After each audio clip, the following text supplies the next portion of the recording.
श्रोते हो नमस्कार. ऐसी अक्षरे रसिके या कार्यक्रमात ऐकूया सोनाली गुजर यांचा ललितबंध दूध आणि पारिजातक. वयाचा एक विशिष्ट टप्पा ओलांडला की आपण वरचेवर आपल्या भूतकाळातल्या कडूगोड आठवणींमध्ये रमायला लागतो. अगदी छोट्यातली छोटी गोष्टही आपल्याला भूतकाळात घेऊन जायला पुरेशी ठरते. एखाद्या कथा कादंबरीतलं वर्णन, जुनी मुंबई दाखवणारं हिंदी चित्रपटातलं गाणं, घरात काही कामानिमित्त उघडलेल्या जुन्या पेट्या किंवा अचानक आलेला शाळेतल्या मैत्रिणीचा फोन. आठवणींचा पेटारा उघडायला फार मोठं कारण लागत नाही. त्यात समाज माध्यमांवर जुन्या दिवसांच्या आठवणी जागवणाऱ्या पोस्ट अधूनमधून येतच असतात. आणि मग मनाच्या तळाशी कळत नकळत जपलेल्या त्या आठवणींच्या सान्निध्यात काही क्षण अलगद निघून जातात. काही दिवसांपूर्वी समाज माध्यमांवर मुंबईत पूर्वी काचेच्या बाटल्यांमध्ये मिळणाऱ्या आरेच्या दुधाची आठवण सांगणारा लेख फिरत होता. ती आठवण मला आणि माझ्यासारख्या अनेकांना आपल्या बालपणात घेऊन गेली. मीही जाऊन पोचले माझ्या लहानपणीच्या दिवसात. मुंबईत तेव्हा म्हणजे साधारण 40 वर्षांपूर्वी ॲल्युमिनियमच्या पातळ पत्र्याची झाकणं बसवलेल्या अर्ध्या लिटरच्या बाटलीत 2 प्रकारचं दूध मिळायचं, साधं आणि स्पेशल. हे दूध केंद्रावर दिवसातून 2 वेळा मिळायचं, एकदा भल्या सकाळी आणि मग पुन्हा दुपारी. जागोजागी ही केंद्र असायची, त्यामुळे दूध आणायला फार लांब जावं लागत नसे. आपल्या घराजवळ असायचंच एखादं दूध केंद्र. त्या बाटल्यांना असलेल्या झाकणांना आतून साय लागलेली असे. निरशा दुधाच्या निरशा साईची ती चव अजूनही स्पष्ट आठवते.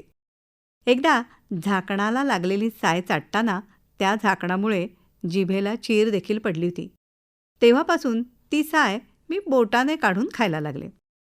दूध आणायला दूध केंद्रावर फार पहाटे जावं लागायचं. मी साधारण 4-1 वर्षांची असल्यापासून पहाटे आजोबांबरोबर दूध आणायला जायचे, अगदी 2री-3रीत जाईपर्यंत.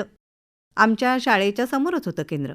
मला लख्ख आठवते, पहिल्यांदा आजोबांबरोबर दूध आणायला गेले तेव्हा पावसाचे दिवस होते. रात्री पाऊस पडून गेला होता, त्यातून पहाटेची वेळ, त्यामुळे वातावरण छान थंड होतं.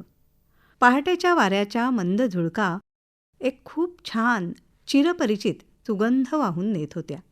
त्या रस्त्याला भरपूर पारिजातकाची झाडं होती तेव्हा. बहराच्या दिवसात खाली सडा गालीचा असायचा फुलांचा, आणि सगळ्या आसमंतात पारिजातकाचा दरवळ.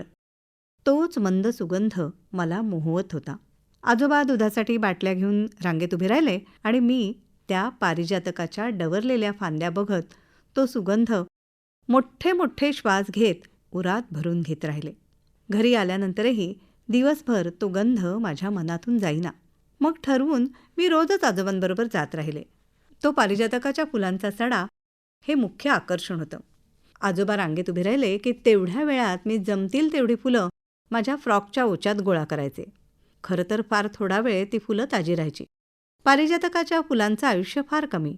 लवकरच तो फुलांचा संभार कोमेजून जायचा.